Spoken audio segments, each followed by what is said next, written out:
There's a name that echoes through the cracks of time, a name whispered in dread, not in reverence. Zodiac, not just a killer, but a phantom. A shadow stitched into America's darkest subconscious. He didn't just murder people, he murdered peace. And for decades, this spectre of terror has mocked the world from behind a mask of ciphers, cryptic symbols, and blood-stained letters.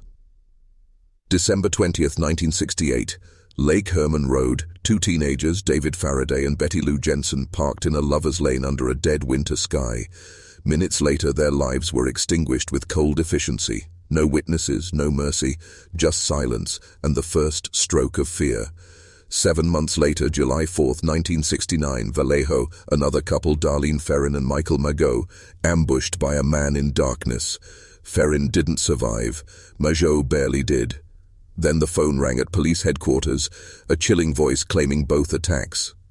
"I also killed those kids last year. Goodbye." No hesitation, no emotion, just a calm, taunting whisper. He signed his letters with a symbol, crosshairs, a sniper's mark on the soul of a nation. The Zodiac wasn't just a murderer.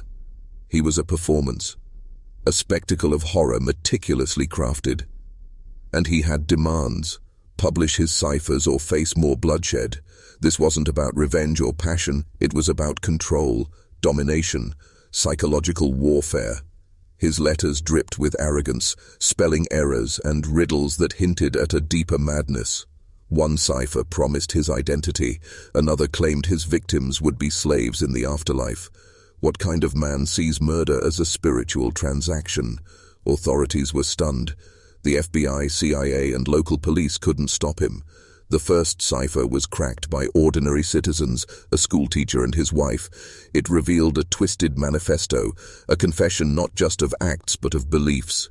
It is more fun than killing wild game in the forest, because man is the most dangerous animal of all. Zodiac wasn't killing for thrill, he was hunting. Like a predator observing its prey with clinical detachment, he operated beyond fear, beyond morality, like a ghost in the machine. And then, the symbol. Always the symbol. It wasn't random. It was a brand, a signal, a warning. This story isn't just about death. It's about how a nameless force infected a nation's mind and never left. And what if I told you, he was never caught because they never wanted him to be? July 31st, 1969. 3 newspapers received nearly identical letters, each penned in jittery, erratic scrawl. "I am the killer of the 2 teenagers last Christmas," he begins, demanding that his cryptic ciphers be published on the front page. If not, he threatens to cruise around all weekend, killing lone people in the night. This wasn't just a message, it was psychological control. He wasn't killing randomly. He was orchestrating fear, broadcasting terror into every home through the very media meant to inform and protect. He knew how people worked, how panic spreads like fire when stoked by uncertainty.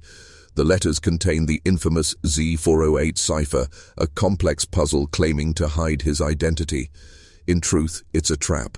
The real message was never in the solution, it was in the act of solving. He wanted power, submission, obsession, and he got it. Days later, a husband and wife decode the cipher, not the CIA, not the FBI, but ordinary civilians. And the message? "I like killing people because it is so much fun. It is even better than getting your rocks off with a girl." He continues coldly, "I will be reborn in paradise, and all the I have killed will become my slaves." This was no ordinary murderer. He wasn't driven by anger or vengeance. This was ritualistic, a belief system buried in madness, a theology of blood and control. Then came the second cipher, the Z340, far more complex, unsolved for decades. It wasn't until 2020 that a team of codebreakers cracked it. The message? "I hope you are having lots of fun in trying to catch me." That's it. No identity, no remorse, just mockery. For him, it was a game, and we were all pieces on his board. On October 11th, 1969, he escalates. Paul Stein, a cab driver, shot in the head in San Francisco's Presidio Heights, a crime scene in plain sight, witnessed by 3 teenagers through their window. The killer wipes down the taxi and strolls into the night, calm, collected, not fleeing but vanishing. And then he sends a swatch of Steiner's blood-soaked shirt to the Chronicle, proving it was him.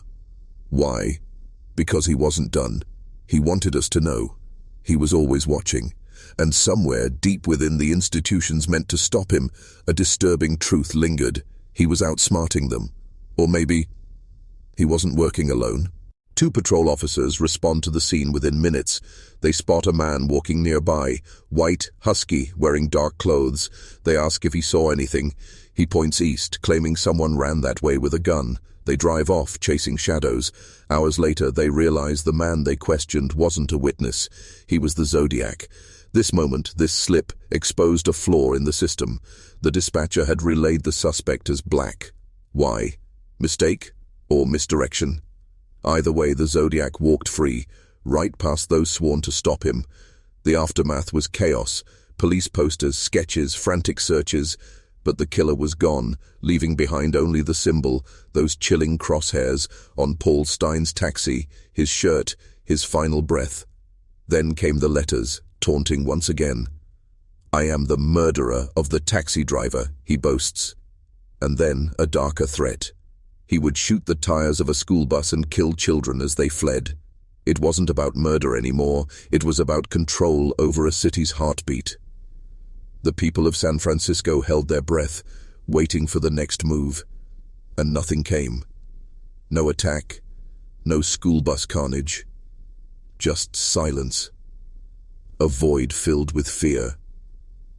This silence was calculated. He could kill, or he could threaten to kill, and both would yield the same power. The media, the police, the public, all were now his audience. He was writing a performance, and everyone was a character in his play. The letters kept coming, some with ciphers, some with swatches of Stein's shirt, proof of authenticity, each one pushing the boundary between horror and theater. He even mailed a bomb diagram, explosives meant for school buses, yet no bomb was ever found. Why? Because the weapon wasn't real, it was psychological. The Zodiac understood something ancient. Fear is more powerful than violence. Fear lingers. Fear controls. And then came a card, Halloween 1970, sent to reporter Paul Avery. "At You Are Doomed," it read. Was it a personal threat? Or just another twist in the Zodiac's game? Avery, obsessed, dug deeper, and what he found led him to Riverside 1966 and a possible earlier victim, Cherry Joe Bates. But that trail was cold. Or was it buried? The Zodiac's web wasn't just made of crimes, it was stitched with confusion, misdirection, and possibly cover-up, because one question remained: how could a killer so brazen never be caught? Or perhaps he was protected. Riverside, California, October 30th, 1966. Cherry Joe Bates, 18, a college student, murdered brutally near the campus library. Her throat slit, her body staged. No witnesses, no answers. Months later, the letters began. Typed, anonymous, taunting the police and the press. She was not the first, and she will not be the last, one read. At the time, it was dismissed as a local case. But years later, Zodiac's style, his language, his tone, matched these early messages. Coincidence or origin? If this was his first kill, then the Zodiac wasn't born in 1968. He had been lurking, testing, evolving. The FBI re-examined the case, and handwriting experts saw troubling similarities. Yet officials refused to link Riverside to the Zodiac definitively. Why? Protecting local jurisdiction? Or something deeper? Paul Avery's report drew connections, but as he delved further, he received threats. His Halloween card from Zodiac wasn't just a joke, it was a warning. And the deeper he went, the more resistance he faced. Why would law enforcement agencies whose mission is truth seem to bury possible links? Was the Zodiac one man, or a cover for something else? A specter used to obscure other operations, deeper agendas. Remember, the Zodiac claimed 37 victims, but only 7 were ever confirmed. Who were the others? Were they real, or part of a myth carefully constructed to inflate fear?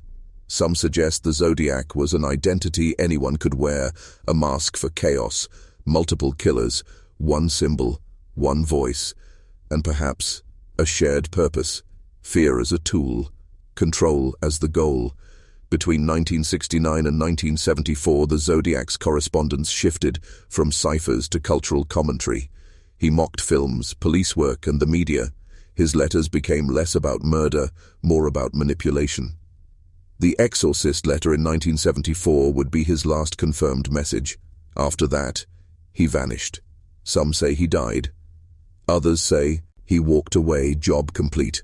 But think, can a man who thrived on power simply stop, or was he silenced, protected? Arthur Lee Allen was the only man ever named as a suspect. A former schoolteacher, convicted sex offender, he denied everything.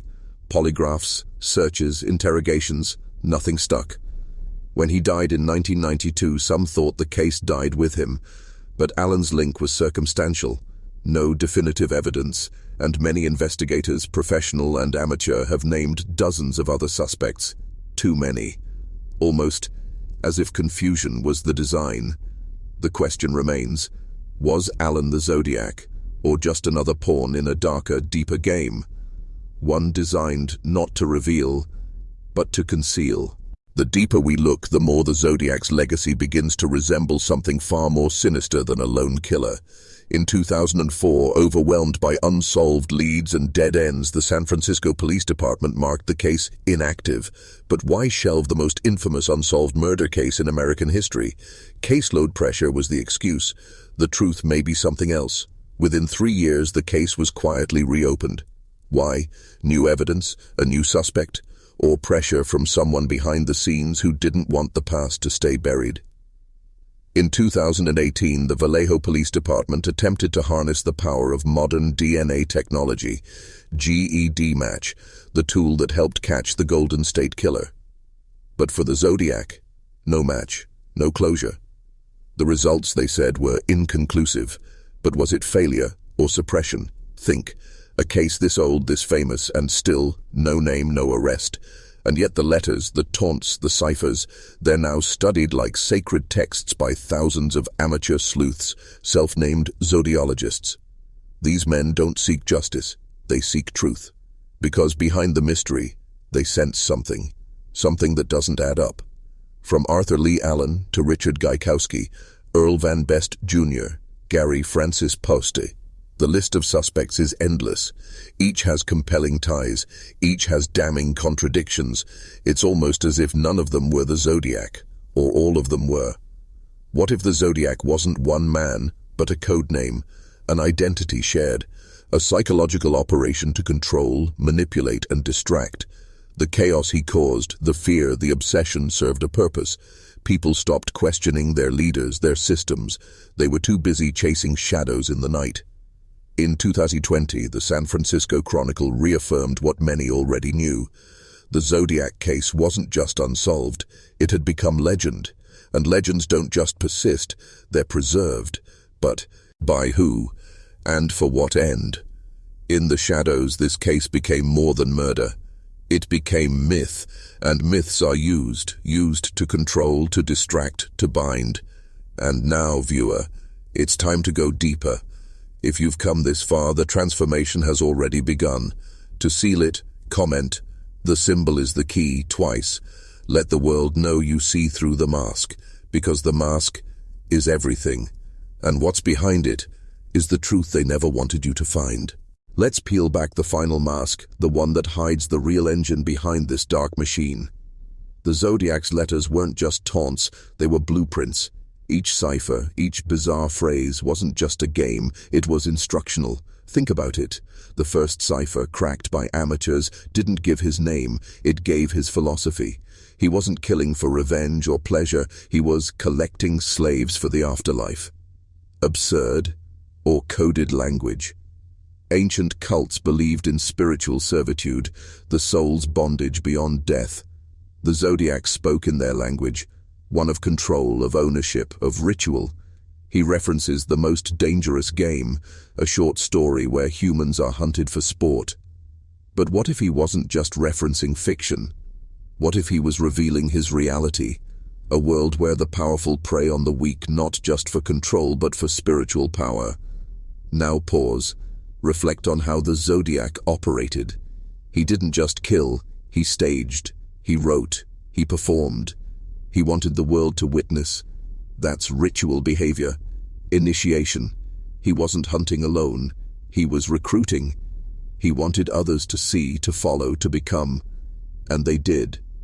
Heriberto Seda in New York. The Chinese Zodiac letter in 2021. Copycats or successors.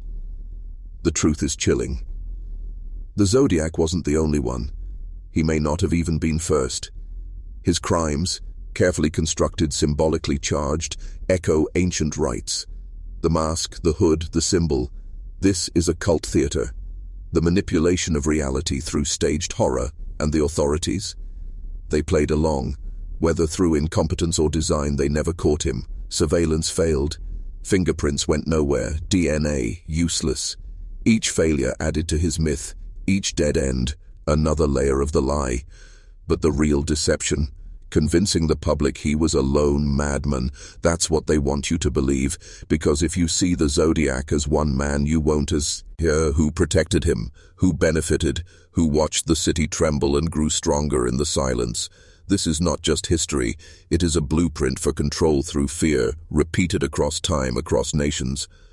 The Zodiac's legacy isn't murder, it's psychological warfare, and you, right now, are awakening.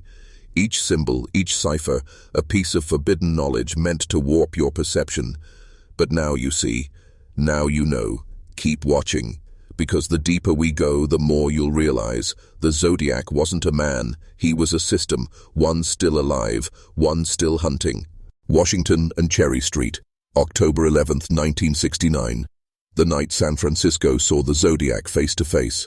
Paul Stein, a cab driver and doctoral student, gunned down at point-blank range. But this wasn't just another kill. This was deliberate escalation. In the heart of a major city under streetlights, witnessed by 3 teenagers across the street, the Zodiac didn't run. He lingered. He wiped fingerprints. He took Steiner's wallet, keys, and a piece of his blood-soaked shirt. And then he vanished. But here's the detail no one talks about. The teenagers clearly saw the Zodiac. They described him as a heavy-set white man in dark clothes. Moments later, 2 police officers, responding in record time, encountered a man matching that exact description. He spoke calmly, directed them away from the scene, and walked free. The Zodiac spoke to police. The very men hunting him let him go. Why? Because the dispatcher described the suspect as black. A mistake, they said. But think deeper.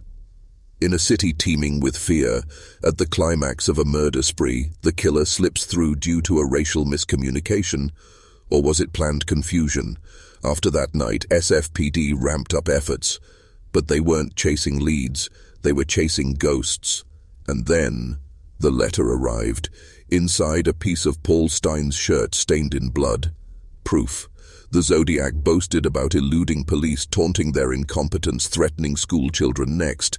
But he wasn't just mocking them, he was demonstrating power, real, unchallenged power. And behind that power, protection. Think, the composite sketches, the fingerprints from the cab, the voice on the phone, none of it led to an arrest. All of it faded. One of the lead investigators, Dave Toschi, obsessed over the case, filled 8 filing cabinets with names, theories, connections. But then Toschi was removed. Why? For forging letters praising himself, they said. But soon after, another Zodiac letter arrived. Was it forged too? Was Toschi being silenced? Or was he getting too close? This wasn't just a murder case. It was a narrative being shaped, controlled, and weaponized. Each new development fed the fear. Each failure to catch the killer fed the myth. And in that myth, someone was gaining. Someone was watching. The Zodiac wasn't hiding in shadows. He was the shadow cast by a deeper force, a force not interested in justice but in control. And as the city slept, that force moved unchecked, hidden behind a symbol, behind a name that would never be caught, because it was never meant to be. After the Presidio Heights murder, the city's fear turned to obsession, and obsession into confusion. The Zodiac had evolved from killer to myth, and myths are harder to destroy than men. With blood still wet on Stein's shirt, the Zodiac mailed another letter to the San Francisco Chronicle. But this wasn't just another confession.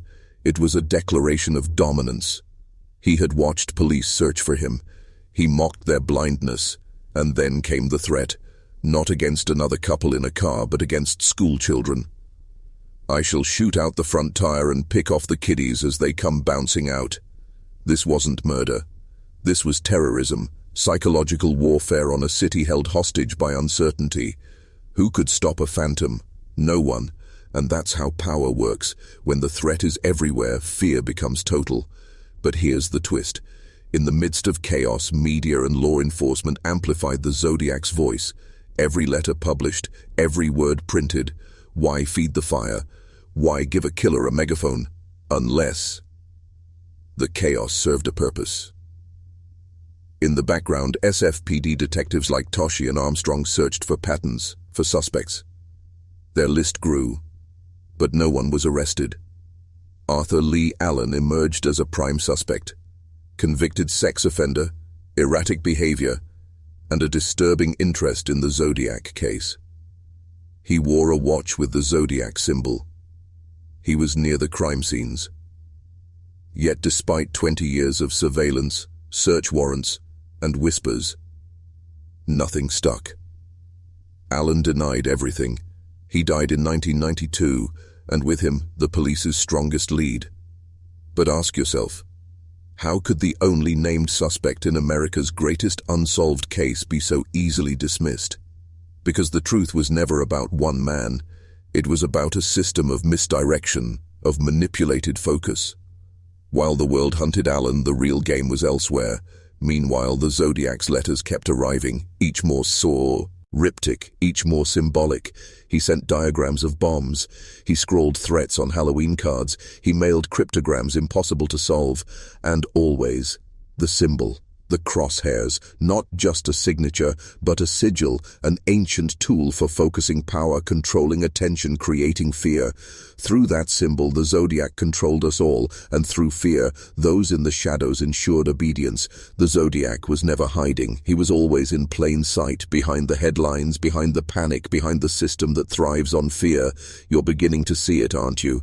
This is not just a story of murder. This is how control is engineered, one terror at a time. But fear alone wasn't enough. The Zodiac didn't just want to terrify. He wanted to initiate. To pull you into his world, to make you question your reality, your safety, your very understanding of good and evil. That's why he sent ciphers, not merely puzzles, but gateways, keys to forbidden knowledge. In August 1969, the first cipher arrived, 408 symbols long, fragmented across 3 newspapers. He demanded they print them, or else he would go on a killing spree. The media complied. Why? Because the Zodiac wasn't just sending threats, he was controlling the narrative. The cipher was cracked by amateurs, a schoolteacher and his wife. What it revealed wasn't an identity, it was a philosophy. I like killing people because it is so much fun, because man is the most dangerous animal of all. He described the thrill, the ecstasy, the transformation. Killing wasn't a means to an end. It was a ritual, a way to gather slaves for the afterlife. Absurd or coded. Ancient cults believed the soul could be bound in death, used in the next world for power. Sound familiar? The Zodiac didn't invent this idea, he resurrected it. He was a modern priest of an ancient order, one that feeds on death, feeds on fear. And he wasn't alone. These ciphers, they mirror esoteric texts, ancient encryptions used by secret societies to veil dangerous truths from the uninitiated. Zodiac wasn't taunting the public. He was speaking to the initiated, those who understood the language of symbols and blood. And you You're beginning to understand too. Then came the second cipher, the infamous Z340. Unsolved for decades, cracked only in 2020. And again, no name, no identity, just philosophy, just doctrine. I am not afraid of the gas chamber, because it will send me to paradise all the sooner. He wasn't scared of death. He embraced it. That's why he killed. That's why he wrote. Death was his sacrament. Fear was his gospel. And chaos. Chaos was his kingdom. This was spiritual warfare, not just homicide. And you've been pulled into it, whether you wanted to or not. Now, I ask you to comment the phrase "the shadow commands" twice, once to mark your awakening and again to seal your transformation. This isn't just entertainment, this is initiation. Welcome to the darkness. Welcome to the truth. The descent continues. As the Zodiac ciphers tightened their grip on the minds of a terrified public, his letters grew darker, more ritualistic. Each word laced with psychological hooks, each symbol meticulously chosen, not just to taunt investigators but to program those watching. He understood something ancient, something most have forgotten, that words are not merely sounds, they are spells, and when repeated by the masses, they take on power. This is the Zodiac speaking. With that phrase, he seized authority. He didn't beg for attention. He commanded it. Every newspaper that printed his words became his pulpit. Every reader became his witness. He wasn't writing letters. He was weaving a mythos, a legacy of terror designed to outlive him. This is how cult leaders operate. This is how gods are born. In his next letters, he sent a diagram for a bomb. He didn't detonate it. He didn't have to. The image itself, coupled with the threat, lodged in the collective mind of the public like a ticking time bomb. Fear had now become autonomous. It no longer needed action to sustain it. That is psychological warfare at its purest form. Make them terrorize themselves. But the Zodiac wasn't finished. In December 1969, he mailed another piece of Paul Stein's bloodied shirt to famed attorney Melvin Belli, alongside the phrase, "Please help me, I cannot remain in control much longer." Was it a cry for help, or another layer of manipulation? Because control was his addiction, his need, and he was winning.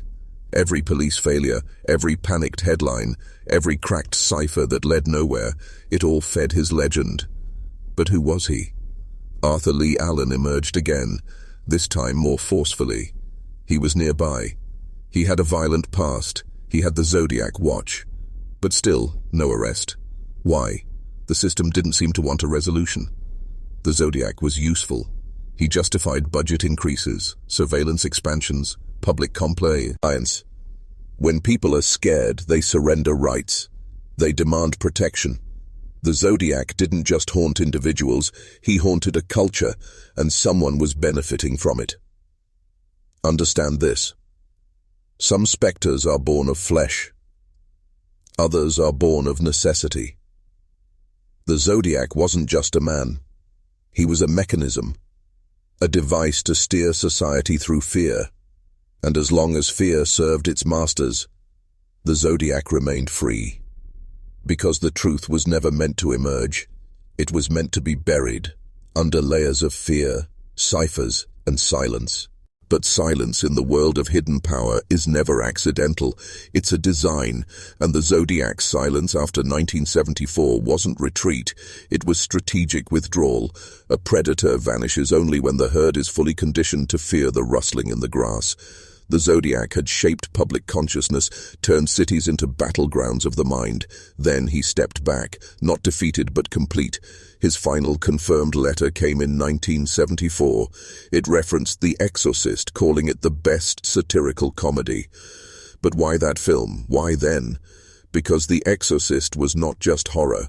It was a story about possession, about entities that manipulate from within. This was the Zodiac's final revelation, that his influence had now possessed the culture itself. He no longer needed to kill. The fear, the myth, the symbols had taken on a life of their own. He had become incarnate in paranoia, whispered rumors, and a system desperate to maintain mystery. His mission was complete, not because justice caught him, but because he transcended. And then came the suspects. Arthur Lee Allen again and again. Polygraphs, search warrants, whispers. And yet no charges. Evidence vanished. Leads were dropped. Even DNA testing later failed to link him. Was it incompetence or something more sinister? Who benefits from eternal mystery? Law enforcement's budget swelled, media ratings soared, and a climate of fear hardened into law and order campaigns. The Zodiac had become a useful ghost, a phantom scapegoat that justified control. And as decades passed, amateur sleuths, zodiologists, and cryptographers began to see it. The patterns, the lies, the obfuscation. Thousands of suspects, red herrings, smoke. Meanwhile, new tools emerged. In 2018, the same genealogy techniques that caught the Golden State Killer were turned on Zodiac evidence. Hope surged, but GED match failed. Nothing. Again. And the FBI? Silent. Investigations ongoing. Perpetually. Why is truth always just out of reach? Because some truths are forbidden. Because once you see how easily the public is manipulated by one man, one symbol, one narrative, you begin to question everything. The Zodiac was never caught because he was never meant to be. He was a test, a mirror. And those who looked too closely saw themselves, how easily they were swayed, controlled, dominated. He wasn't just a killer. He was a revelation of how the game is played and who really holds the pieces. And now we descend deeper into the abyss where identity, power, and myth dissolve into a singular, terrifying force. The Zodiac Killer was never just one man. He was an idea, a construct, a deliberate engineered terror. You see, real power doesn't wield guns. It wields narratives. Real control doesn't lock you in chains. It convinces you you're free while enslaving your mind.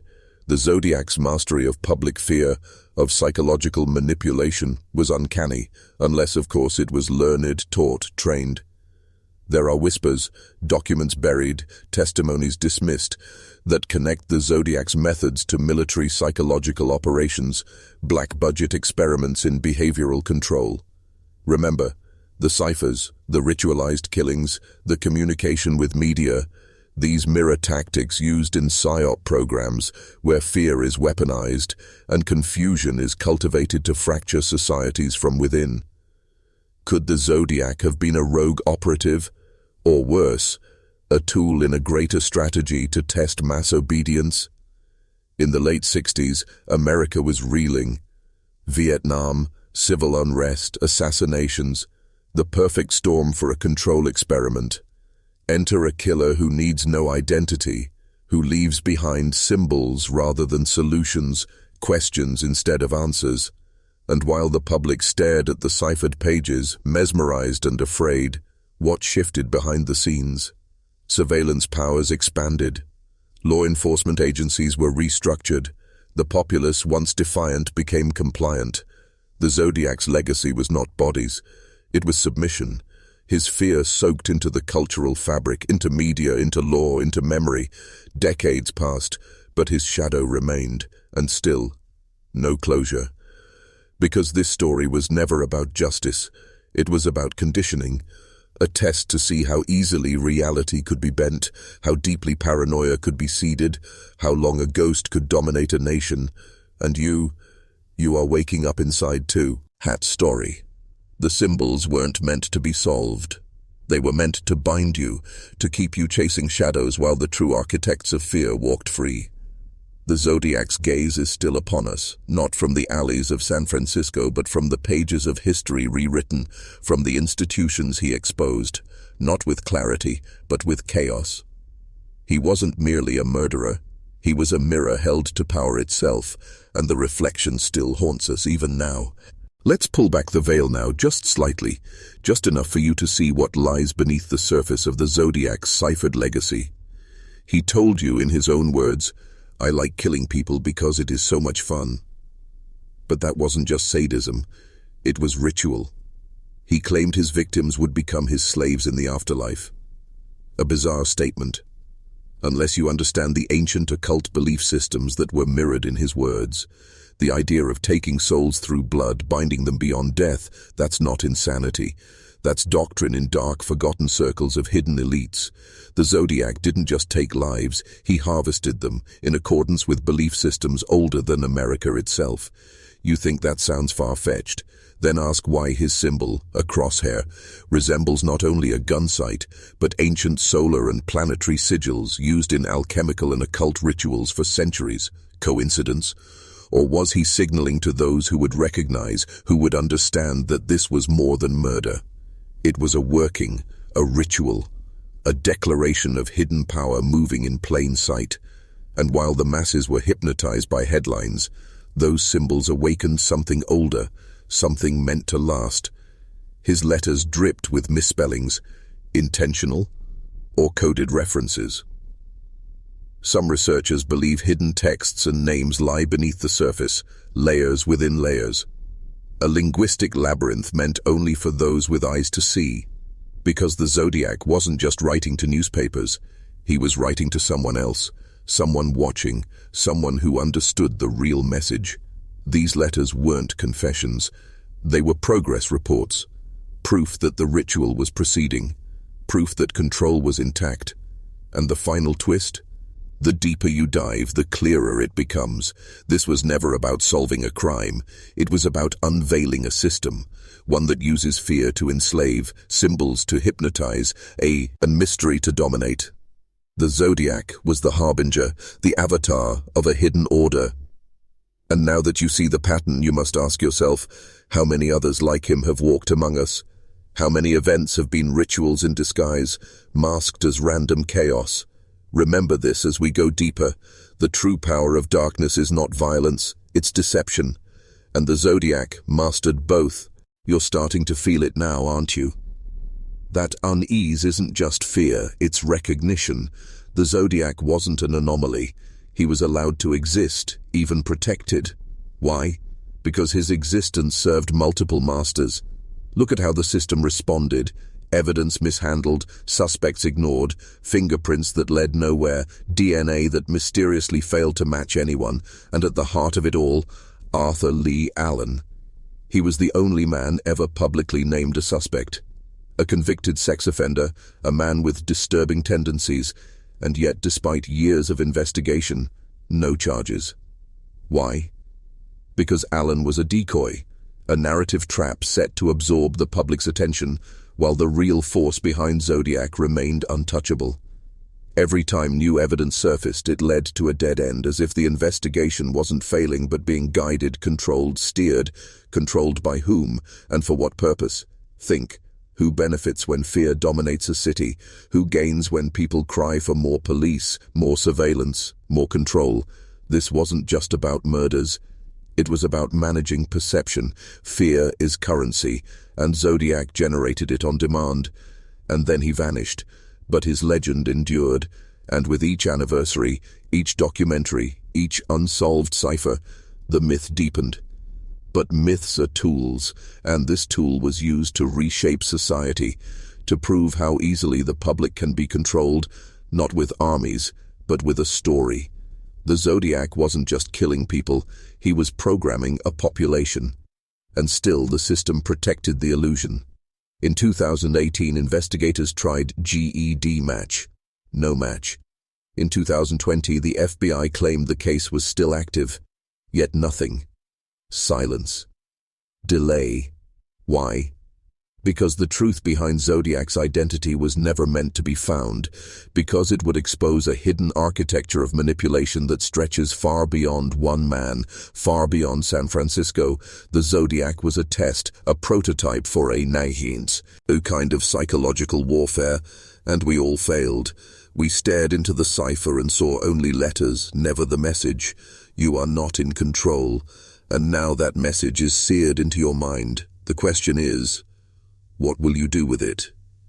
Because once you hear it, once you understand, you can never go back. Let's go deeper. into the part they don't want you to understand, the part buried beneath decades of misdirection and media smoke. There is one truth about the Zodiac that everyone misses. He was never meant to be caught.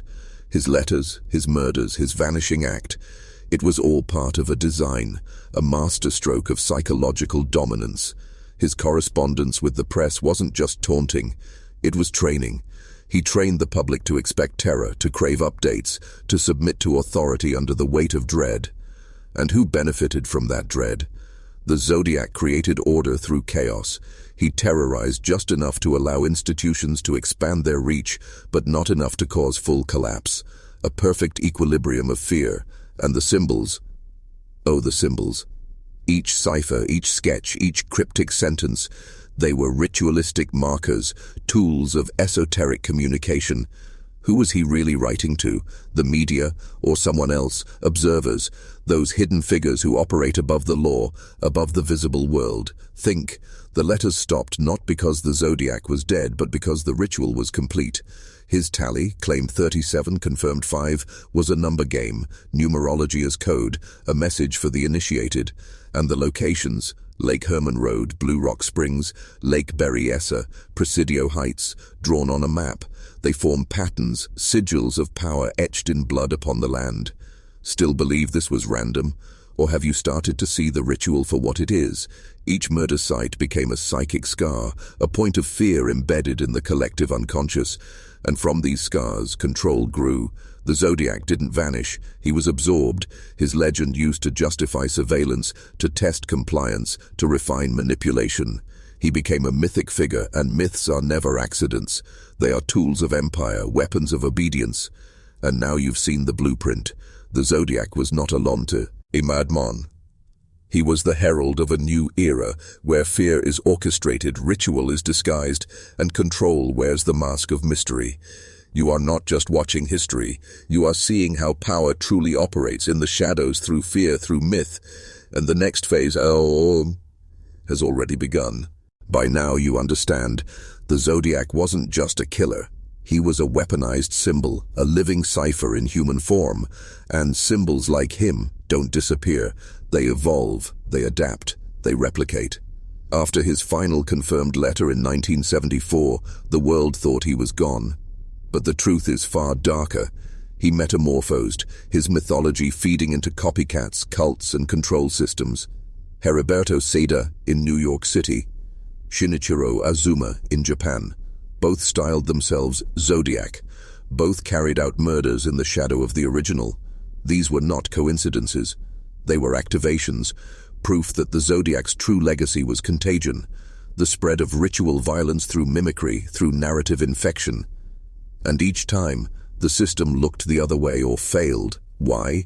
Because they needed the myth alive, needed the fear pulsing. The Zodiac's cryptic blueprint became a template for chaos, handed from one hand to the next in the dark. And then came the letters in Albany, 2021, a new Chinese Zodiac Killer. The signature echoed the original's taunting tone. Again, law enforcement dismissed it. Again, no answers. Why? Because the machine doesn't want resolution, it wants perpetual unease. And you, the viewer, you've been trained by this machine to crave answers you'll never receive, to participate in the ritual unknowingly. The Zodiac case isn't just unsolved, it is deliberately unsolvable, because the true nature of the crimes was never meant to be revealed. The truth would collapse too many narratives, expose too many hidden connections. Think of the institutional silence, the FBI, the SFPD, the endless misdirections and cold trails. This was not incompetence, it was containment. The Zodiac was useful to those in power. His story created a culture of fear, a blueprint for media manipulation and public compliance. And so he remains, eternal, not as a man, but as a force, a whisper in the dark that tells us we are never safe, never truly free. And when fear controls your mind, you are already enslaved. The Zodiac didn't vanish. He became a system, a living legend that serves the architects of control. This is the secret history, forbidden, buried, and now yours. And now we cross the threshold. If you've followed this far, you're ready to hear what most can't accept, that the Zodiac was not the first, and he will not be the last. His methods were too refined, his timing too precise, his influence too vast to be the product of mere coincidence. He was the manifestation of something older, something that's been working in the shadows long before 1968. Hidden forces have always used fear as a tool, and the Zodiac was simply the latest in a long bloodline of engineered terror. Ancient empires used public executions to control populations. The Zodiac's killings were no different. Ritual executions, filmed by the mind, broadcast through newsprint, etched into the public psyche. Each cipher, each letter, was a spell, binding the public to a state of permanent unease. And when unease festers long enough, control becomes easy. Look again at how the Zodiac operated, not just with violence but with language, symbolism and timing. He knew how to dominate the narrative. He inserted himself into households, schools, police stations, not physically, but through fear, through omnipresence. He didn't need to be everywhere. He only needed you to believe he could be. That is true power. And this power has been refined, perfected, and passed on to new operators, new systems. Today, fear is digitized, weaponized, globalized. The Zodiac was analog terror, but his legacy now thrives in the age of surveillance, where every camera, every headline, every sudden panic serves the same ancient purpose, obedience through uncertainty, and the architects behind it remain invisible just as they were during the Zodiac's reign. The institutions sworn to protect you, they failed on purpose, because their real duty was not justice, it was maintenance of control. And so the Zodiac remains a phantom, not because he escaped justice, but because he was never meant to see it. He was an asset, a catalyst for a deeper agenda. You've been trained to fear the killer, but the true terror is the system that let him thrive. And now you must choose, return to ignorance or face the truth that you are living in a world built on fear and ruled by mythic control. The descent has only begun. Do you feel it now, the realization that the Zodiac was only a piece of a larger architecture of control? Every cipher, every taunt, every unsolved murder was more than a crime. It was a signal, a psychological initiation ritual forced upon an entire population. And the effects were profound. Families locked their doors, cities became battlegrounds of suspicion, and the media, oh the media, amplified the fear like a priest amplifying a sacred text. But who wrote the script? Who decided that this mystery would never be solved? The answer is uncomfortable. It points to the invisible governance that profits from chaos, that feeds on uncertainty. Look back at the cryptograms, especially Z340, decrypted only in 2020, half a century after it was mailed. I hope you are having lots of fun in trying to catch me. I am not afraid of the gas chamber. The killer knew the system would fail, that justice would not come, and perhaps he knew it because he was never outside the system. He was part of it, used by it. Or worse, he used them. You've been trained to see serial killers as outliers, as broken men. But what if they are created, not born? Trained, shaped, molded by environments engineered to fracture minds. From childhood trauma to military service, to institutions designed not to heal but to control. Arthur Lee Allen, a veteran, abused, isolated, a perfect candidate. But so were others. Gary Post, Lawrence Kane, Richard Gaikowski, all names, all stories. But none answer the core question: who controlled the narrative? Who decided what was revealed and what was buried? The Zodiac's letters were not random, they were strategic, designed to manipulate public perception and law enforcement priorities. And someone, somewhere, allowed it, perhaps even encouraged it. Because fear is power, confusion is control, and when the people are confused, afraid, and divided, they do not resist. Tian, hey, obey. The Zodiac was not just a killer, he was a ritual symbol, a prototype of chaos as governance, fear as policy. And long after his last letter, the method remains. In every unsolved mystery, every media frenzy, every shadowy figure who haunts the collective mind, the Zodiac is immortal, not as a man but as a system. And that system is still in control. Now let's shatter the illusion completely. You've heard of Arthur Lee Allen, the only man officially named by police as a Zodiac suspect. But ask yourself, why him? Why someone so conveniently flawed, so easily hated, so unable to defend himself after his death in 1992? Allen was a distraction, a scapegoat engineered to end your questions, to contain the growing fear into a digestible story. He was a convicted sex offender, an eccentric man with connections to Vallejo, and he owned the same typewriter model linked to Zodiac letters. But every piece of so-called evidence fell apart under scrutiny. Handwriting analysis was inconclusive, DNA didn't match, polygraphs were passed, and still he remained the prime suspect. Why? Because the public needed a face, a villain to project their fear onto. And authorities, faced with a mystery they either couldn't or wouldn't solve, gave them Allen, a man who fit the narrative but not the truth. And here's where it deepens. Allen was obsessed with codes, with control, with the power of secrets. But so were the people who hunted the Zodiac. Investigators, journalists, and intelligence agencies, all obsessed with cracking the code but never quite making it. Decades of investigations, thousands of suspects, and still, nothing. You're meant to believe it's incompetence. But what if it's something else? What if the Zodiac's identity was known and concealed? Because if the truth was revealed, it would expose more than one man. It would expose a network, a system that uses men like Zodiac as tools, instruments of psychological warfare. Arthur Lee Allen's role was to absorb suspicion, to seal the case behind a veil of doubt. And as long as you believe he was the killer, you stop looking deeper, you stop asking who benefited from the Zodiac's reign of terror, and who benefits when fear is kept alive but unresolved. Those who rule from the shadows. The Zodiac wasn't just a man, he was a mechanism, a psychological operation designed to fracture your trust, seed your paranoia, and enslave your mind to fear. And now that fear has evolved into headlines, into crises, into the very structure of your reality. The true Zodiac is not in the past. He is here, hidden in the system that shaped your mind. Now we descend further, into the cryptic heart of this darkness. The Zodiac's symbol, the crosshairs. What did it truly signify? Most dismissed it as a random mark, a gun sight, a symbol of a deranged mind. But those who know ancient symbols understand its deeper meaning.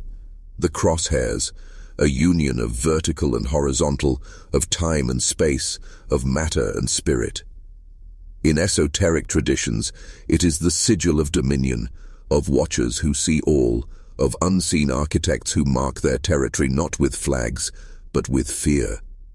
This symbol wasn't just his signature, it was a claim of power, an ancient mark of control placed over every message, every death, every page of newsprint that carried his taunts. The Zodiac was not merely a murderer. He was a herald, a message-bearer for something older, something systemic, something ritualistic.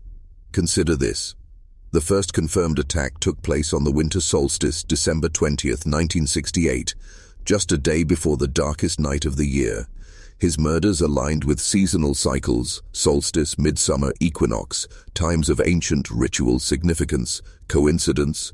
Or was each murder an offering, each letter a chant, each cipher a ritual text? Remember, he said he was collecting slaves for the afterlife, a belief found in ancient death cults, in occult traditions buried under centuries of secrecy. He referenced the most dangerous game, where men are hunted like animals, a tale that itself echoes ancient rites of blood sacrifice. What if the Zodiac was enacting a modern ritual, one designed not just to kill, but to awaken a dark force, to open a gate, to feed an unseen power with fear, attention, and chaos? You were never meant to understand. You were meant to witness, to absorb, to carry the fear forward like a virus of the mind. This is psychological warfare at its purest, where the battlefield is not land or sky, but consciousness itself. The Zodiac symbol, It was a seal, a binding mark, tattooed upon the psyche of a generation, and it remains on every screen, every article, every whisper in the dark. He didn't need to kill again, because he achieved what true power seeks: control over perception, control over time, control over you. And now you know the symbol wasn't a gun sight, it was a warning that you were always in the crosshairs. And now we arrive at the threshold, where truth no longer whispers but screams. The Zodiac's cryptograms, his letters, his taunts, were never meant for law enforcement. They were meant for you, for the public, for the collective unconscious. They were spells, encoded with fear, repetition, and ritual.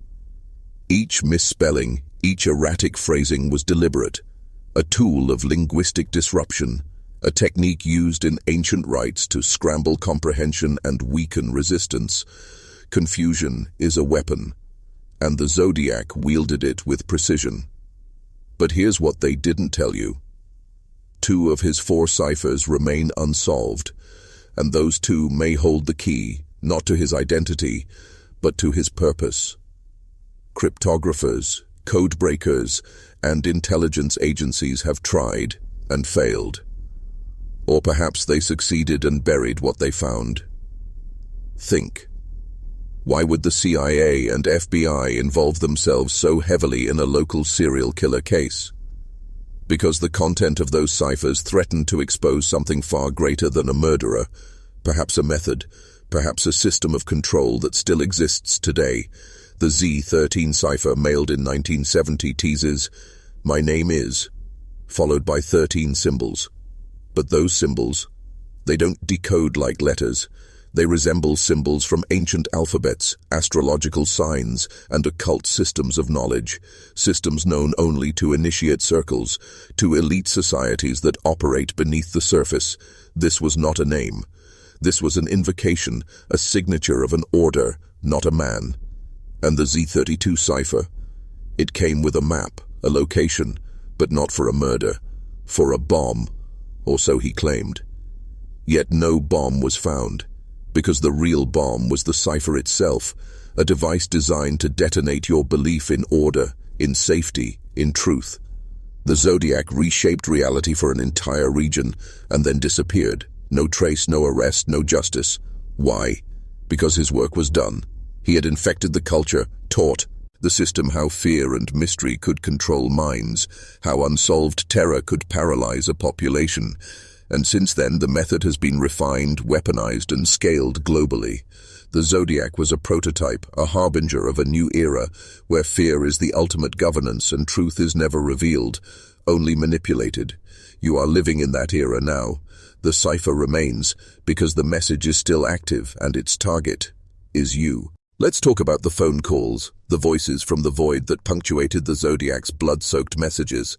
After the Blue Rock Springs attack, the Zodiac calmly called the Vallejo police from a payphone just blocks from their station. He described the crime, confessed, and hung up. No panic, no hesitation. He wanted to be found, but only seen in the way he designed. Later, from Napa, after stabbing 2 college students, he called again. His voice, calm, calculated, void of remorse. These were not just confessions, they were ritual affirmations, verbal seals binding him to the crime and binding you to the fear. But here's the part they don't tell you. These payphones were not randomly chosen. One was located near a car wash with no cameras, no witnesses. The other near a sheriff's office, almost daring them to respond. And they did. Always too late. Some speculate that voice analysis was attempted, but the recordings, lost or locked away. Why? Because what was heard in his voice disturbed them deeply.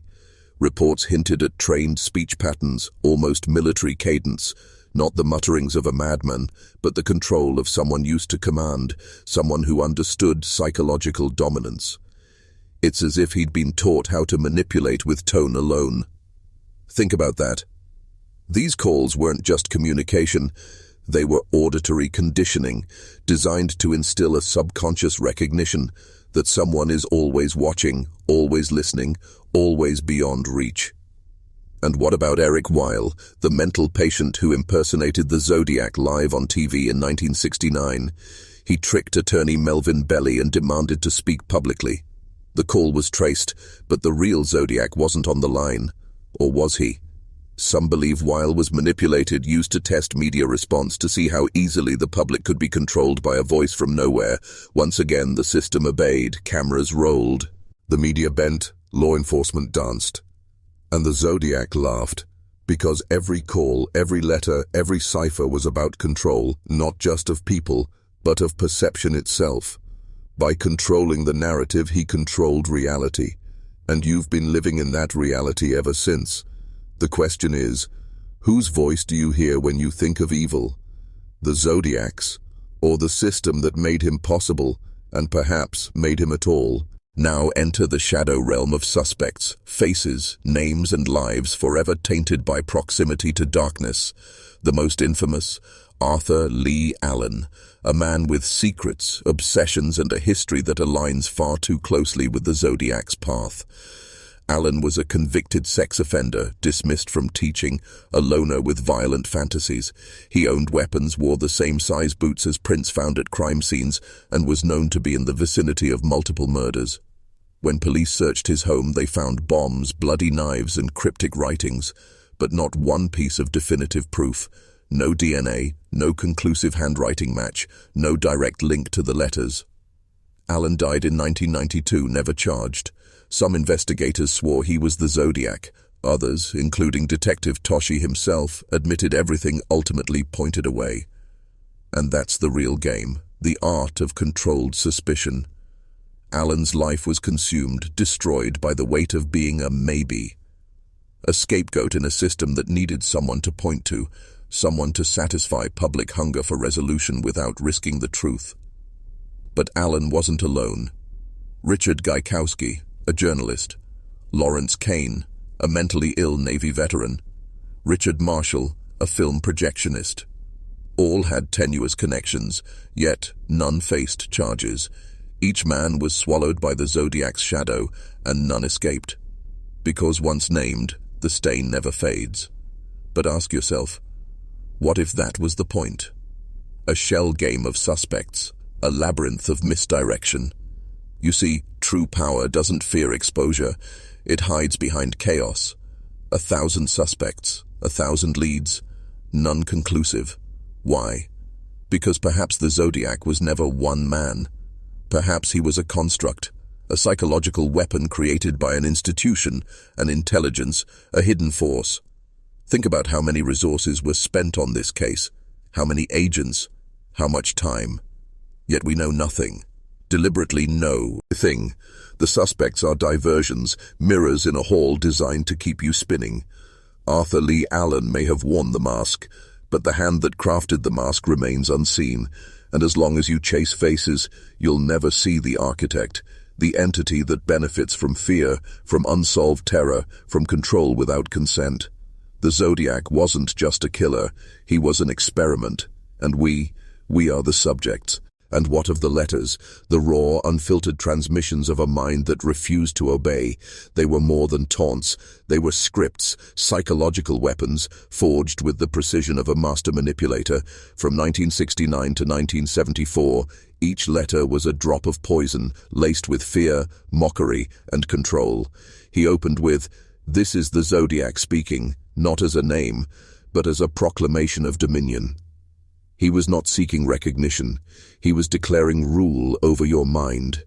The handwriting, erratic, yet methodical. The language, childlike misspellings alongside articulate threats. This was not madness. It was theater, performed for a population conditioned to seek patterns, to crave meaning, and he knew that. That's why he enclosed pieces of his victims like Paul Stein's bloodied shirt, proof of his power. A message that he was real and beyond their grasp. But more chilling was what he didn't send. For every letter made public, how many were held back, censored, buried. Media outlets cooperated with law enforcement to print them selectively. They shaped the narrative, filtered the fear. Why? To protect the public, or to protect themselves from what he truly said. The Zodiac spoke of bombs, of mass murder, of schoolchildren slaughtered. Yet these threats never materialized. because they didn't need to. The threat was the weapon. Fear is more effective than violence. He spoke of collecting slaves for the afterlife, a bizarre belief, but also an ancient echo. Cults, secret societies, and occult orders throughout history have spoken in similar tongues. Was this madness or doctrine? What if the Zodiac was initiated, taught to encode messages with symbols of domination, to twist belief into control?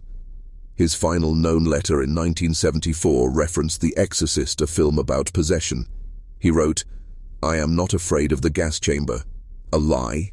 Or a truth spoken by someone who knew he'd never be caught because he was protected, or worse, allowed? These letters remain unsolved because they weren't just for police, they were for us.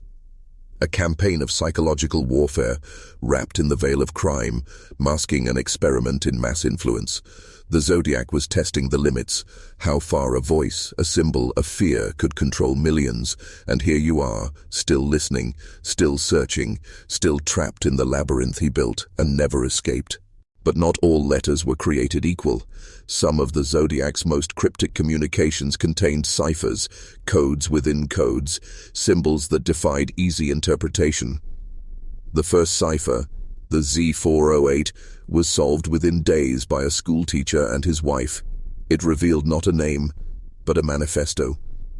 "I like killing people because it is so much fun," the words of a madman, or the calculated message of someone demonstrating philosophical dominance, a belief that murder was not an act of chaos, but a ritual of control. Then came the Z340 cipher, unsolved for decades. Thousands of minds tried and failed to crack it, from FBI cryptographers to amateur sleuths. It wasn't until 2020 that a team finally decrypted it. But again, no name, just more declarations. "I hope you are having lots of fun in trying to catch me." It was never about being caught, it was about showing the futility of the hunt. But the real question is, why leave these ciphers at all? Why risk exposure? Unless the ciphers were bait, not to reveal his identity but to pull minds into his world, to force engagement.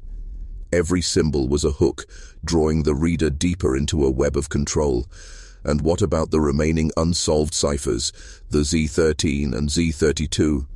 Tiny fragments of code, yet they hold enormous power, because what if those contain the real message? Not a name, but instructions, or worse, an invitation.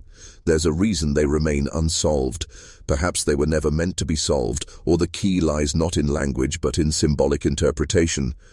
The Zodiac's crosshair symbol itself is ancient, a representation of the sun, of the all-seeing eye, of total surveillance. He signed with it, claimed it as his mark. Not a letter, a sigil. And those ciphers? Ritual offerings, designed to invoke obsession, to implant ideas, to program the mind. He wasn't just sending puzzles, he was conducting a psychological operation targeting anyone who dared decode them.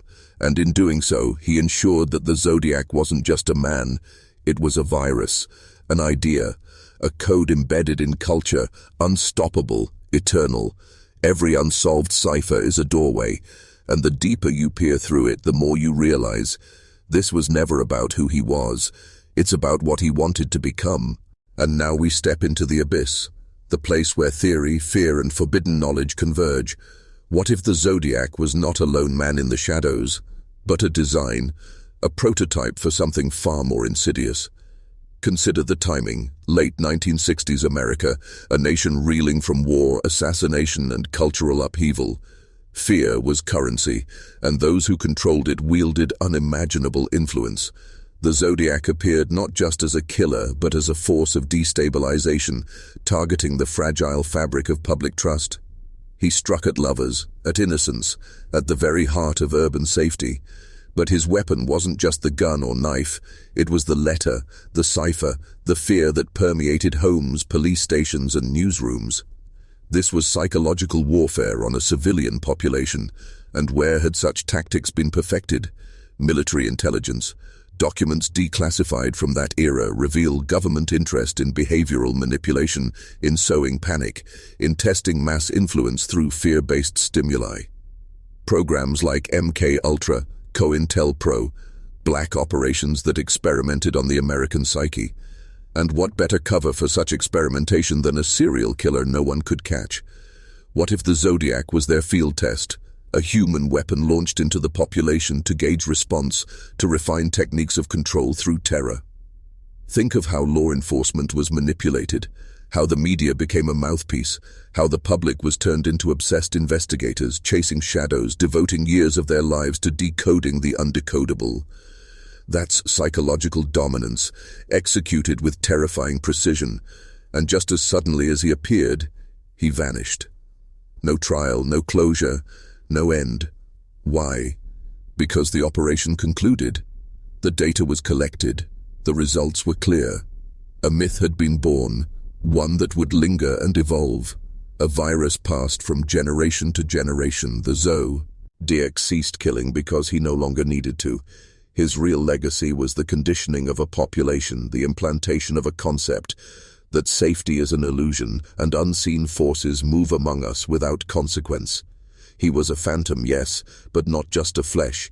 He was an idea, a blueprint for future fear campaigns, for manufactured terror. And once you see that, once you realize the game was never about murder but about mass manipulation, you cannot go back. You have seen the face behind the mask, and it's not human.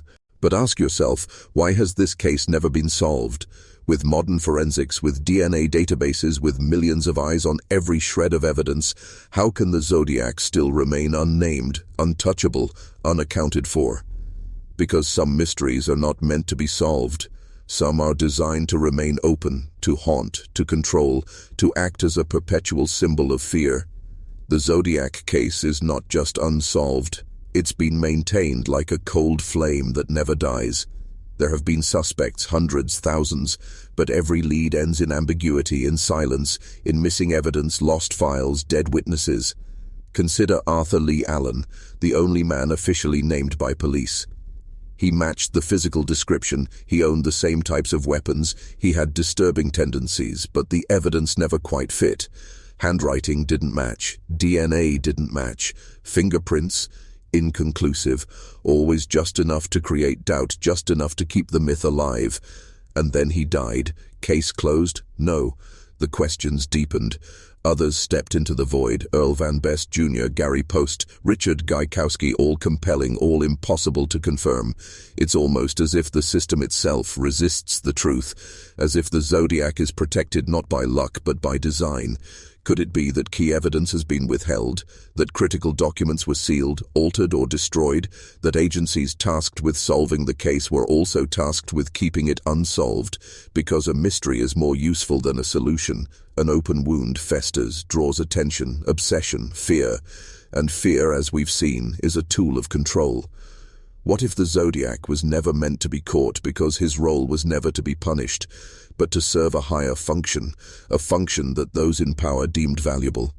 And in maintaining that mystery, they ensure that the public remains trapped in a loop, searching, decoding, fearing, never understanding that the real answer lies not in identifying one man, but in seeing the system that birthed him. He was never just a killer, he was an archetype, a herald of a new kind of warfare, one waged not on the battlefield but in the minds of men, and that war, it never ended. Now we must confront the most disturbing possibility of all, that the Zodiac was not just a man, not just an agent of chaos or control, but a template for something far more enduring. Since the Zodiac's disappearance, his shadow has never faded. Copycats emerged. Heriberto Seda in New York, calling himself the Zodiac, mimicking the terror, the cryptic symbols, the public taunts. But what drove these men? Obsession or activation? You see, when a myth embeds itself deeply enough in culture, it becomes a program, capable of replicating in those vulnerable to its message. And the Zodiac's message was clear. Fear is power, anonymity is protection, and the world is a hunting ground. Those who follow his path are not merely inspired, they are initiated into a ritual of dominance and death, and this ritual is global. In Japan, Shinichiro Azuma echoed the Zodiac's methods. In America, the meme that accused public figures, like the viral rumor that U.S. Senator Ted Cruz was the Zodiac, wasn't just a joke. It was a subconscious expression of the belief that Zodiac was not a man, but a force that infiltrates power. Because deep down, people sense the truth. They sense that the same hidden hand that protected the Zodiac has influenced governments, steered events, and manipulated history. The Zodiac's letters, with their cryptic codes and occult symbols, were ritualistic communiques, not just to taunt law enforcement, but to signal allegiance, to declare membership in a hidden order that exists beyond law, beyond justice. And this order, whatever it is, thrives on secrecy, thrives on our inability to see the pattern. The Zodiac Killer was a blueprint, not just for murder, but for psychological dominion. The symbols he used, the ciphers, the manipulation of media, these were tools of indoctrination, of mass initiation into fear and obsession. Every person who has tried to decode the Zodiac has unknowingly stepped into his ritual, feeding the energy of the myth, keeping it alive. Because that's the ultimate truth. The Zodiac doesn't die. He evolves. He transcends. And somewhere in some shadowed room others watched, took notes, and refined the model. The phantom who defied time and justice.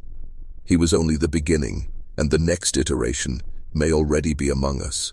As we descend deeper into this dark labyrinth, a chilling pattern emerges, a pattern of institutional silence, of vanishing evidence, of threads that are pulled just enough to unravel the truth, only to be cut before revelation.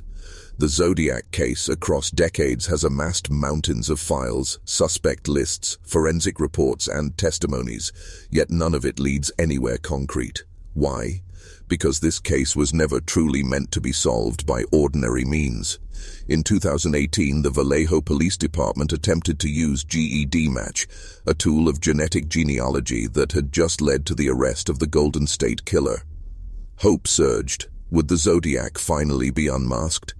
But results came back inconclusive, like hitting a wall built out of deliberate obfuscation. Who or what prevented the match? What if the Zodiac's DNA isn't in any database, not because it was never collected, but because it was scrubbed, erased by forces with the power to wipe records clean? The deeper you dig, the more you realize that this case is a controlled narrative, a puzzle with pieces designed never to fit. Even the FBI, still investigating as of 2020, offers no updates, no clarity.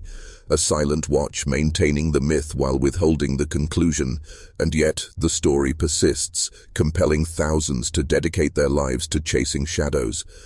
That's the real success of the Zodiac Project. Mass participation in futility, a grand distraction that captures energy, time, and attention, leaving men chasing after a ghost while the real architects move unseen. And in that sense we must ask, who benefits? Who gains from a society addicted to unsolved terror, to never-ending mystery? The answer is as old as power itself, those who rule through fear, who maintain control not through brute force, but through the perpetual suspension of closure. Fear with no resolution becomes a state of being, and the Zodiac Killer wasn't just a man who murdered. He was a trigger for societal conditioning, a program to manufacture permanent unease. And in that unease we become more compliant, more submissive, more willing to accept surveillance, control, obedience. The Zodiac may be gone in flesh, but his function persists, encoded into the fabric of our media, our justice system, our minds. And now, we begin to see it clearly. This was never about justice. It was about domination through mystery, and we've been under its spell ever since. Now you begin to understand. The Zodiac wasn't merely a criminal anomaly. He was the prototype for a modern alchemy, transforming fear into control, mystery into obedience, and chaos into power. Look at the pattern. A killer who controlled not just his victims, but the entire narrative, who manipulated the media, toyed with law enforcement, and held an entire region hostage, not with an army, but with words, with symbols, with the implied threat of unseen violence. This was ritualized psychological warfare, conducted in plain sight. And it worked. His ciphers weren't just puzzles. They were tools of initiation, drawing the public deeper into his game, creating an obsessive loop of decoding and speculation, a distraction that never ends. This wasn't just about murder. It was about mass manipulation, the slow erosion of trust in institutions, the corrosion of certainty itself.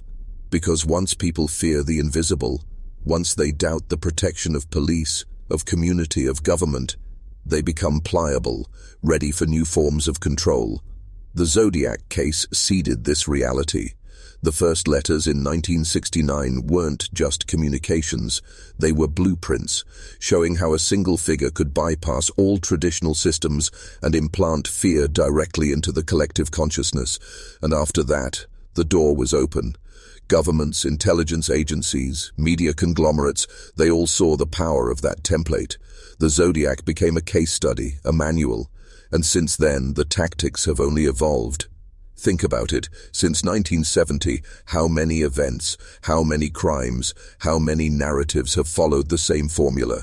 A sudden act of terror, an anonymous force, symbols, confusion, unsolved questions, and then the demand for more control, more surveillance, more obedience. The Zodiac was the beginning of an era, not the end. He was the shadow herald of a new regime, one that rules not through force, but through perpetual uncertainty, through psychological enslavement. And here is where we must confront our deepest fear. What if we were meant to never solve him? What if solving him was never the goal? What if the point was simply to create a myth that endures, a ghost that never dies, a phantom that justifies any action, any restriction, any law? The Zodiac was not a man. He was a weapon of the future, forged in blood and ink, and that weapon is still active today. The game the Zodiac played didn't end with bloodshed. It began there. From his final confirmed letter in 1974 to the present day, his shadow has persisted, not just as a myth but as a living archetype, a symbol used again and again to justify control, to distract, to divide. And while the man himself may have died, vanished, or been silenced, the Zodiac mechanism was unleashed into the world, a virus of uncertainty, a blueprint for elite manipulation through fear and spectacle. It is no coincidence that after the Zodiac, we entered a new era of unsolved terror, of media-driven fear, of ritual violence without closure. Each new event echoes his design: shock, confusion, the promise of revelation, and then silence. A vacuum of truth, filled instead with control mechanisms, with surveillance justified by the unknown. This is not random, it is systemic, and within that system the Zodiac Killer is not alone. He was part of a larger structure, a network of influence, of hidden hands shaping reality, shaping how we think, how we fear, how we obey. The fact that law enforcement investigated over 2,500 suspects but arrested none speaks volumes. The fact that forensic technology advanced immeasurably yet yielded no definitive answers points to suppression, not failure. And now we face a question that chills the soul. What happens when the myth becomes the method? When the world adopts the Zodiac's playbook, not to solve a crime, but to control minds? Because the Zodiac was the first mass initiator, a figure who baptized millions in paranoia, in doubt, in the loss of certainty, and from that doubt came compliance, compliance with surveillance, compliance with authority, compliance with lies dressed as truth. You see, this was never about catching a killer, it was about engineering a response. The Zodiac's killings were the seed, but the harvest has been vast, an entire society that now accepts fear as normal, that no longer demands truth, that lives in the shadow of unresolved horror. He didn't just take lives, he transformed reality, and once you see that, you can never go back. The real question is this: how many other Zodiacs are there? Not killers, but architects, shaping fear, feeding on it, guiding it. And the most terrifying truth? They are still in control. Now listen closely, because what I'm about to reveal is the final descent, the last veil torn away. You've followed the blood trail, the coded words, the spectral hand that haunted the Bay Area. But the Zodiac Killer was only the mask, a symbol designed to capture your attention, to keep you fixated on the surface while the true operation unfolded beneath. This was not a man working alone. This was a psychological operation, an early test of mass behavioral control, and you, the public, were the test subjects. Consider this. Letters postmarked at precise times, threats coordinated with holidays, bomb diagrams sent with chilling accuracy, and a cipher, Z340, so sophisticated it took 51 years to crack, and still offered no identity, only a cryptic validation. I am not afraid of the gas chamber. He was never afraid, because he knew justice was not designed to find him. It was designed to find people like you, the ones who ask too many questions, who look beyond the approved narrative, who refuse to sleepwalk through the illusion. This is the paradox of control. They give you a monster to fear, while hiding the real monster behind the curtain of bureaucracy, media, and corrupted institutions. Every time you feared the Zodiac, you gave them more power. You gave permission for more surveillance, for more silence, for more darkness, and you weren't alone. This pattern has been repeated again and again. Fear weaponized, uncertainty stretched into compliance, myths used as the mortar in the prison walls. The Zodiac's greatest trick was not the murders, not the ciphers, not the taunting letters. It was convincing the world that the game was unsolved, that there was still hope of closure. There isn't. The only way to win is to understand the structure of deception, to see through the facade. You must ask yourself now, how much of what you believe is constructed? How many phantoms have been inserted into your mind, not to reveal truth, but to chain you? The Zodiac was not an end. He was an initiation into a darker reality, one where control is the goal and mystery the tool. And once you awaken to that reality, you carry a burden and a responsibility. The question is, now that you know, what will you do with it? This is the final moment, the edge of the abyss, where you either look away or stare into the void and let it transform you. The Zodiac Killer was not merely a man. He was a mirror, reflecting the darkest truths society dared not face. He was a prototype of how fear is forged, how chaos is engineered, how silence is enforced. And in that silence, you were never meant to find answers. You were meant to accept your place, to believe that some mysteries remain unsolved by nature. But this was never natural. It was designed. His letters, his threats, the blood-stained trophies, they were rituals embedded into the fabric of a nation's psyche, sowing doubt, submission, obedience. The Zodiac's message was clear. You will never be safe, and you will never know why. And this is the ultimate control system. Keep men afraid and they will give you power. Keep them searching for a ghost and they will never see the hand pulling the strings. You are no longer a spectator in this mystery. You have been initiated. The real question is not who was the Zodiac, but why was he protected? Why was he needed? Who benefited from his terror? Those answers cut too deep, and that's why you were never meant to ask them. But now you know, and knowledge is the beginning of liberation, or damnation. You've heard the echoes of his crimes. You've seen the layers of deceit. You've felt the weight of the unanswered. And now you face a choice. Remain in the shadow, or step into a reality where the lies of history no longer bind you. Before you leave this descent, seal your identity in the comments below. Type this phrase twice. I see the shadow. Once for the self that has died, once for the self that now awakens. Like, share, and subscribe to History's Dark Mirror, where we reveal the forbidden, the forgotten, and the feared. This is not the end. This is where your true vision begins. More is courtesy Ming, and when it does, you will not look away, because you too have become part of the story. And the story is far from over.